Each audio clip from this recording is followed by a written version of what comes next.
Menjawab pertanyaan menggantung tadi Pak Emrus, Baik. akan ditemuikah dan apa sih goalsnya dari ingin bertemu tadi? Baik, kalau ada keinginan bertemu, kalau kita gradasi tentang konteks komunikasi, ada komunikasi massa, ada komunikasi organisasi, ada komunikasi kelompok, ada komunikasi antar pribadi. Kan ini konteksnya ingin bertemu berarti komunikasi antar pribadi. Kalau komunikasi antar pribadi dilakukan berarti ada sesuatu yang complicated, ada yang sesuatu yang rahasia, ada sesuatu yang penting. Kalau misalnya kurang penting dan sederhana, komunikasi massa saja. Jadi ini urutan, semakin complicated persoalan, semakin rahasia persoalan, semakin membutuhkan komunikasi antar pribadi. Karena apa? Pesan yang ingin disampaikan Prabowo itu sesuatu yang tidak bisa disampaikan kepada publik dan hanya kepada Bu Megawati itu bisa didiskusikan. Oleh karena itu saya melihat, karena keinginan ketemu dengan Bu Megawati sebagai komunikasi antar pribadi, berarti ada sesuatu yang diperbincangkan. Saya berhipotesa. Karena sekarang kita wacana tentang isu-isu yang kontemporer adalah pemasangan wakil presiden, kan? Boleh jadi itu yang diperbincangkan di dalam perbincangan wakil presiden untuk Ganjar Pranowo dan untuk Prabowo misalnya kalau Pak Prabowo jadi presiden. Nah, oleh karena itu bahwa saya pikir lebih cepat itu diwujudkan lebih baik, dan apakah itu bisa terwujud? Peluang terwujudnya sangat besar seperti Bung Panda katakan, mereka kan sahabat dekat. Saya kira kontak personal selama ini akan mendorong atau akan menjadi modal untuk mereka bisa bertemu empat mata. Dan kemudian hubungan antara para aktor politik kita di Indonesia sangat cair. Jadi tidak bisa dikatakan bahwa langsung berseberangan, tidak bisa ketemu seperti itu. Kecuali memang sampai saat ini saya melihat belum ada cairnya hubungan antara Megawati dengan SBY gitu ya. Tetapi saya lihat pada level yang lain, saya pikir itu sangat dinamis dan sangat cair begitu. Bang Panda, kenapa tidak komunikasi itu langsung dirajut, apalagi punya histori romantisme masa lalu antara Prabowo dan juga Megawati, Bang Panda Nababan? Jawabnya kura-kura dalam perahu, pura-pura tidak tahu. Dibuka lah Bang. Tahulah semua ini. Dua kali PDI berhadapan dengan Gerindra 2014, 2019. Dan tokoh yang dimajukan juga sama, Prabowo. Cuma bukan menghadapi Jokowi, Ganjar Pranowo. Dan kemudian saya pikir juga, kenapa saya bilang pura-pura dan sebagainya, sebenarnya benar kalau menurut pemahamanku, kalau memang dianggap ada satu sophisticated, confidential, segala macam, mereka bisa ketemu tanpa diketahui oleh publik kok.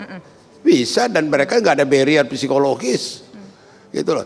Tetapi ini supaya menarik, maka itu saya bilang sama Emrus, kenapa aku bilang jadi drama, ya diapakanlah ini ke masyarakat, pengen ketemu. Saya nggak tahu kapan saya. Oh, yang mendengar itu pun terharu. Waduh, sombong kali Mega ini ya. Begitu hebatlah dia ya. Nggak ada waktunya dia. Oh, aduh, coba lihat Pak Prabowo sudah mau ketemu. Habis. Dan Megawati diperlakukan begitu sudah sangat terbiasa gitu loh. Jadi itu aja kenapa yang saya tahu hubungannya sangat baik. Yang saya tahu tidak ada barrier psikologis. Kenapa? Betul tadi yang dikatakan itu. Kenapa nggak diam-diam? Silent. Jadi itu ketemu. Nggak usah tapi karena memang ini perlu konsumsi pentas, gitu loh. Dibukalah ini ke publik. Itu yang saya tangkap. Tapi moga-moga, dan kemudian terus terang harus juga dipelajari PDI Perjuangan. Kebijakan Ibu Mega sudah menugaskan Puan Maharani menghubungi ketua-ketua partai, dan dia udah ketemu Surya Paloh, dia udah ketemu Erlangga, dia udah ketemu ini gitu loh. Tentu subjektivitas PDI Perjuangan ada evaluasi, ada langkah selanjutnya gitu. Jadi masing-masing partai ini punya karakter, dan saya pikir karakter yang pembagian kerja itu sangat prima di PDI Perjuangan. Baik, sekarang saya ingin ke Bang Habibur Rahman. Ini tudingannya nih nggak main-main loh, dianggap sebagai sebuah drama loh, sebagai orang yang kayaknya dicuekin gitu. Bang Habibur Rahman. Ya, namanya komunikasi kan bisa macam-macam ya. Bisa ada juga yang namanya miskomunikasi, salah paham. Kalau toh apa yang disampaikan Pak Prabowo menimbulkan salah paham, mungkin yang seperti disampaikan Pak Panda, ya kita luruskan ya bahwa apa yang disampaikan Pak Prabowo itu ya tulus dan ikhlas. Beliau selalu menyampaikan apa yang memang benar ada di pikirannya. Semua orang tahulah Pak Prabowo pasti jauh dari drama-drama. Bahkan Pak Prabowo itu orang yang panggung depan disebut ya, orang yang panggung depan dan panggung belakangnya itu ya sama. Apa ada di pikiran dan di hatinya itu apa itu yang beliau ucapkan. Tapi terlepas itu semua, kalau memang terjadi kesalahpahaman atau kesalahan memahami apa yang disampaikan Pak Prabowo, secara garis besar namanya pertemuan antar tokoh bangsa itu kan bagus sekali, ya. Misalnya Pak Prabowo juga pernah ketemu dengan Pak Surya Paloh yang sudah jelas-jelas mencalonkan Pak Anies Baswedan waktu itu. Ketemu nggak ada masalah, kita sepakat untuk berbeda, tapi dalam narasi yang lebih besar kita satu pendapat menjaga kepentingan bangsa dan negara agar event pemilu ini tidak memecah belah kita. Kurang lebih kan seperti itu. Jadi bagaimana menciptakan situasi yang guyup, rukun, ya, sehingga pemilu ini nggak ada kontradiksi yang antagonis di antara para peserta itu. Bang Habibur Rahman, apakah wacana pertemuan antara Prabowo dan juga Mega ini juga sinyal kerjasama politik koalisi antara PDIP dan juga Gerindra? Ya macam-macam, kerjasama kan bisa macam-macam. Bisa kita mengusung satu pasangan seperti kami dengan PKB ya, Koalisi Kebangkitan Indonesia Raya. Bisa yang lebih luas lagi, ya, bagaimana kita bisa tetap bekerja sama sebagai sesama anak bangsa walaupun pilihan yang berbeda. Karena kan kami juga tentu menaruh hormat kepada PDI Perjuangan dan keputusan yang dibuat. Partai besar telah membuat keputusan bahwa capresnya adalah Pak Ganjar Pranowo. Tentu kan kami harus menghormati hal tersebut. Jadi pertemuan itu nggak sepragmatis itu hanya bicara Anda capres, kami cawapres, atau itu enggak, gitu kan. Bicara hal-hal yang lebih besar. Oke, baik. Sekarang kita ingin ke Bang Emrus. Silakan. Tampaknya tadi ingin menanggapi. Baik, kalau dikatakan bahwa menimbulkan kesalahpahaman sebenarnya sederhana untuk katakanlah mengatasi kesalahpahaman itu. Jadi Prabowo kan sudah menawarkan diri untuk bertemu Megawati. Tidak ada salahnya kalau memang tidak ada beril. Kenapa tidak Bu Megawati telepon dengan gaya yang katakanlah yang milenial atau apa, misalnya bahasa yang sangat persahabatan, penuh keakraban, misalnya, Pak Prabowo ingin bertemu saya, oke kita atur sedemikian. Artinya ada proaktif para pihak, bukan berarti bahwa kalau ini ingin ketemu di satu sisi ini bertahan kan tidak baik. Oleh karena itu untuk memecahkan suatu kesalahpahaman, maka lakukanlah pertemuan sesegera mungkin. Karena kalau tidak dilakukan sesegera mungkin, persepsi publik, pemaknaan publik akan bisa liar dan macam-macam bisa diolah. Padahal dua tokoh ini adalah tokoh yang menurut saya adalah punya persahabatan. Namun demikian, kalaupun dikatakan mereka punya sejarah persahabatan yang sangat bagus, tetapi relasi antar manusia itu turun naik loh. Misalnya kadang-kadang menghangat, kadang-kadang memanas, turun naik. Apalagi tapi persepsi liar itu yang gimana sih Bang? Baik. Macam mana sih Bang itu? Karena lambang komunikasi, pesan komunikasi yang dilontarkan oleh seseorang, baik lambang verbal dan non verbal, tidak bermakna. Manusialah yang memaknai pesan komunikasi atau lambang tersebut, sehingga masyarakat nanti bisa menafsir-nafsir segala hal. Jadi liar, begitu. Bisa saja mengatakan bahwa aktor tertentu menjaga diri, sombong, ini adalah bijaksana dan lain-lain. Dan itu akan bisa terpecahkan.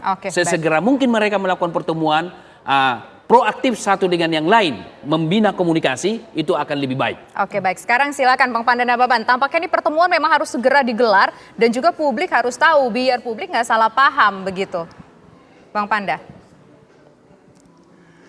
Jadi kalau publik itu sudah dewasa, mereka juga mengingat begitu dikatakan mau ada pertemuan ini, Ibu Mega sudah mengatakan kita harus menang hat-trick 3 kali gitu. Sekarang sudah 2 kali. Jadi saya pikir juga dalam hal konsolidasi, action dan kemudian sikap, saya pikir juga tidak juga mengabaikan satu hubungan persahabatan dengan partai-partai lain, dengan kekuatan yang lain, untuk sama-sama membuat Pilpres ini kondusif, bersahabat dan sebagainya. Jadi tidak direcoki oleh urusan ketemu apa tak ketemu, kemudian sebaiknya ketemu tidak ketemu, bukan ke tingkat itu lagi, gitu loh. Jadi saya pikir buat pemahaman aku dari PDI Perjuangan tidak ada semacam satu komplikasi atau tidak ada satu kekhawatiran kalau nggak ketemu begini, kalau ketemu begini sudah ada pembagian kerja.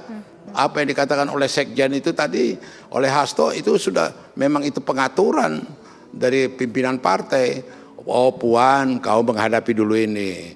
Oh nanti ada lagi tim yang mengapakan pimpinan-pimpinan partai, ya kan? Ada kemudian itu prerogatif dan subjektivitas daripada PDI Perjuangan.